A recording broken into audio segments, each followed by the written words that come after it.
नमस्कार, मी अंजली पाटील आपल्या सगळ्यांचं अगदी मनापासून स्वागत करते। आज आपण मटन सीख कबाब बनवणार आहोत। चला तर मग कृतीकडे जाऊया। अर्धा किलो मटन खिमा घेतलेला आहे। ही हरभरा डाळ घेतलेली अर्धी वाटी, जी भिजून 1 वाटी झाली। एक कांदा चिरून घेतलेला आहे। लसूण घेतलेला आहे। अर्धा किलो खिम्याला जेवढा लसूण लागेल त्यातल्या 4-5 पाकळ्या ठेवायच्या। आपण याच्यानंतर तडका पण देणार आहोत आणि थोडा लसूण इथे घेतलेला आहे। एक 6-7 पाकळ्या लसूण इथे घेतलेला आहे। अर्धा चमचा आलं पेस्ट घेतलेले आहे। 3 मिरच्या घेतलेल्या आहेत। 2 तमालपत्री घेतलेले आहेत। 5-6 मिरे घेतलेले आहेत। 2 हिरवे वेलदोडे घेतलेले आहेत। 2 दालचिनीचे तुकडे घेतलेले आहेत आणि 4 लवंगा घेतलेले आहेत। इथं तुम्ही एक मसाल्याचा वेलदोडा आतले बी काढून पण घ्यायचा आहे। मला तो आता मिळालेला नाही आहे। गॅसवर एक कुकर ठेवलेला आहे। गॅस लावून घ्यायचा। एक 4 चमचे होईल एवढं तेल घालून घ्यायचं।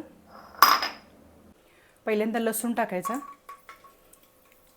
हे सगळं कुकरच्या शिट्ट्या झाल्यानंतर आपल्याला मिक्सरमध्येच फिरवायचं आहे, त्यामुळे बारीक केलंच पाहिजे असं काही नाही आहे। लसूण झाल्यानंतर आलं टाकलं।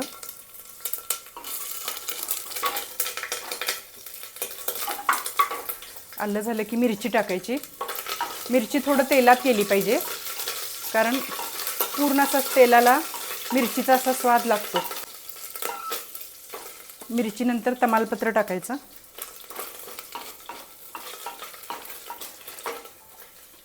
हे खडे मसाले टाकायचे। थोडं हे चांगलं परतून घ्यायचं। मग कांदा टाकायचा। थोडंभर हळद घालायची।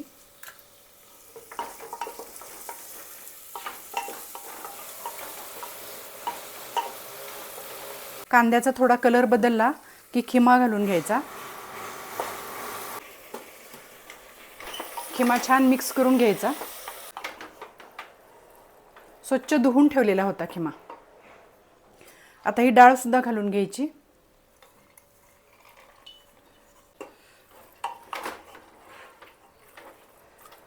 सगळं व्यवस्थित मिक्स करून घ्यायचं। पाव चमचा मीठ घालायचं। पाव चमचापेक्षा थोडं जास्त घेतलं तरी चालेल। आपण नंतर तडका देणार त्याच्यात सुद्धा मीठ घालायचं आहे। आत्ता ह्या खिम्यापुरतं इथलं इथं होईल एवढंच मीठ घालायचं। अगदी थोडंसं पाणी घालायचं। 4 टेबलस्पून होईल एवढं पाणी घालायचं। आता ह्याला आपण झाकण लावून 4 शिट्ट्या देऊया। कुकरला 3 शिट्ट्या झालेल्या आहेत। कुकर गार होतोय तोपर्यंत आपण तडक्याचं साहित्य काढून घेतलेलं आहे ते बघूया। अर्धा चमचा लसूण पेस्ट घेतलेली आहे। अर्धा चमचा आलं पेस्ट घेतलेली आहे। 1 मिरची बारीक चिरून घेतलेली आहे। 1 चमचापेक्षा थोडी कमी, पाऊण चमचा आपण म्हणू शकतो एवढी धने पावडर घेतलेली आहे। पाव चमचा जिरे पावडर घेतलेली आहे। 2 चिमूट मिरपूड घेतलेले आहे। 1 चमचा बॅडगी आणि जवारीचं मिक्स असं तिखट पावडर घेतलेले आहे। इथं तुमच्या आवडीप्रमाणे तुम्ही कुठलंही तिखट वापरू शकता। काश्मीरी लाल पावडरचा वापरली तरी सुद्धा चालणार आहे। हे 1 चमचा गरम मसाला पावडर घेतलेला आहे, तो पण हलका 1 चमचा, अगदी भरून नाही घ्यायचा, पाऊण चमचा म्हटलं तरी चालेल। 2 चिमूट हळद घेतलेली आहे। हे कोथिंबीर चिरून घेतलेले आहे। पुदिना चिरून घेतलेला आहे थोडा। अर्धा लिंबू कापून घेतलेला आहे। बटरची पावडर घेतलेली आहे। बटर मिक्सरमध्ये फिरवले आपण, ब्रेड बटरमधले बटर, आणि त्याची ही पावडर आहे। 1 वाटी घेतलेली आहे ती। आता हे कुकरचं झाकण काढलेलं आहे आणि हे गार सुद्धा झालेलं आहे। आता हे आपण मिक्सरमध्ये फिरवून घ्यायचं। जास्त पाणी वगैरे सुटलेलं नाही। तुम्ही जे आपण पाणी नंतर घातलं ना ते अगदी कमी घाला। ह्याला अंगचं पाणी सुद्धा सुटतं। खिमा जर तुम्ही नितळ ठेवलेला असेल तर पाणी घाला। खिमा धुवून लगेच धुतल्या घातला तर खिम्यामध्ये सुद्धा थोडं पाणी असतं, त्यामुळे पाणी घालताना अगदी काळजी घ्या। ह्याला पाणी राहता कामा नये जास्त, आपल्याला नाहीतर ते पातळ होईल सगळं मिश्रण, आपल्याला कबाब करता येणार नाहीत। हे मिक्सरमधून फिरवून झालेलं आहे। फिरवताना खूप बारीक खूप वेळ मिक्सर फिरवू नका। थोडंसं आपल्याला मोठं मोठं पाहिजे असं, जास्त एकदम पेस्ट करायची नाही। आता आपण तडका करून घेणार आहोत। त्यासाठी गॅसवर एक कढई ठेवलेली आहे। गॅस लावून घ्यायचं आहे। कढई ठेवताना थोडी मोठी ठेवायची, कारण आपण मिक्सरमध्ये काढलेले आणि हा तडका सगळं आपण ह्याच्यातच एकत्र सगळं मिक्स करणार आहोत, म्हणून थोडी कढई मोठी घ्यायची आणि जाड बुडाची सुद्धा घेतली तरी चालेल। थोडं तेल घालून घ्यायचं। हा लसूण घालायचा बारीक केलेला।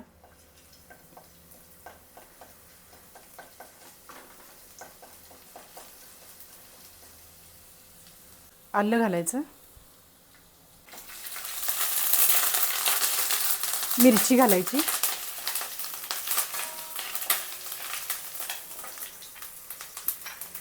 मग सगळे मसाले घालायचे, गॅस बारीक करायचा आणि सगळं हे घालून घ्यायचं.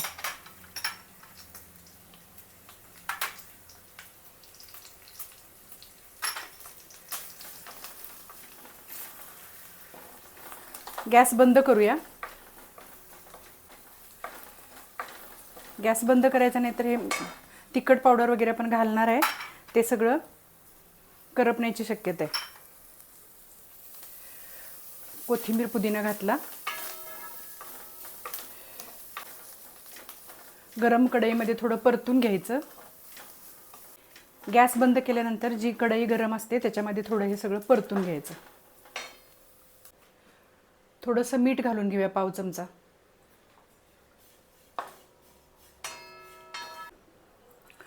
आता ह्याच्यामध्ये हा वाटलेला खिमा घालून घ्यायचा.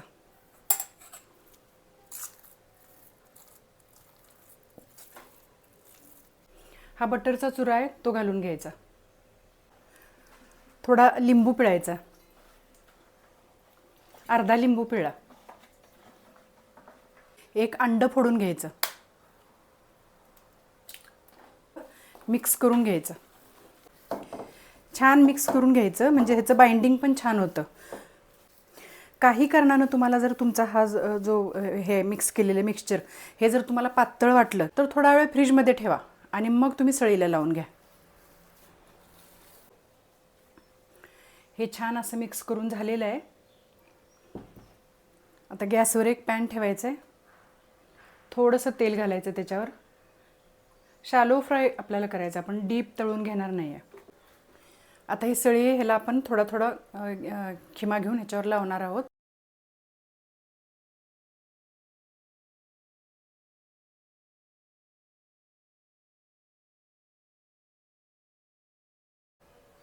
व्यवस्थित सळीला लावून घ्यायचं.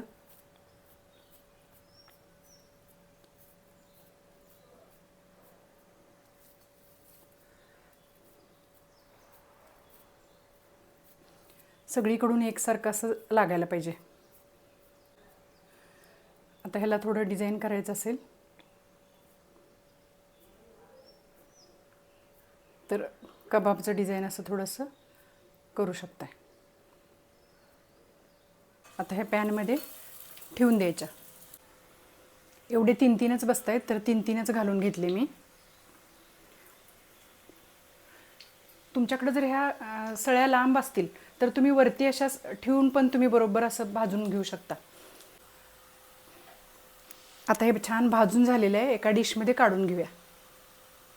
हलकीच अशा सळ्या काढून घ्यायच्या.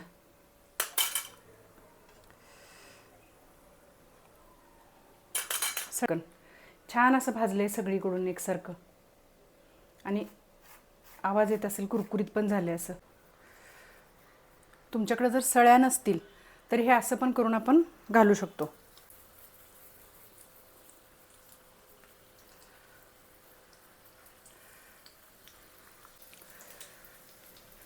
सळीपेक्षा हे असे उलटपालट करायला सोपे पडतात. हे सगळं मध्यम आचेवर करून घ्यायचं. गॅस एकदम बारीक पण नाही करायचा आणि एकदम मोठा पण नाही करायचा. आता हे सगळीकडून सारखे भाजून झालेले आहेत. एका डिशमध्ये काढून घेऊया. आता हे सगळे तळून झालेले आहेत, एका डिशमध्ये काढून घेऊया. मटन सीख कबाब तयार. तर आता ही आपण चटणी जी घेतलेली आहे ती ग्रीन चटणी करून घेतलेली आहे. पुदिना, कोथिंबीर, मेयोनीज, तुमच्या आवडीप्रमाणे तुम्ही कुठलीही चटणी करू शकता. तर आता आपण हे थोडंसं हे तोडल्यानंतर असं झालं आहे बघा. डीप करून घ्यायचं आणि खायचं. ॲक्च्युली व्हिडिओमध्ये खूप डार्क कलर येतो, एवढा डार्क कलर आलेला नाही आहे. प्रत्यक्षात खूप छान कलर आलेला असतो, पण प्रत्येक पदार्थ मी बघितलं व्हिडिओला थोडासा असा डार्क किंवा पुढं गेलेला असा कलर येतो. तर तसं नाही आहे, खूप छान कलर आला आहे. आणि अर्धा किलो खिम्याचे या साईजमधले जवळजवळ 18 एवढे कबाब तयार झालेले आहेत. साधारण स्नॅक्स म्हणून एक 10 माणसांना बास होतात हे जेवणाच्या अगोदर स्टार्टर म्हणून खायला. माझा हा व्हिडिओ तुम्हाला आवडला तर लाईक करा, सबस्क्राईब करा, शेअर करा. थँक्यू.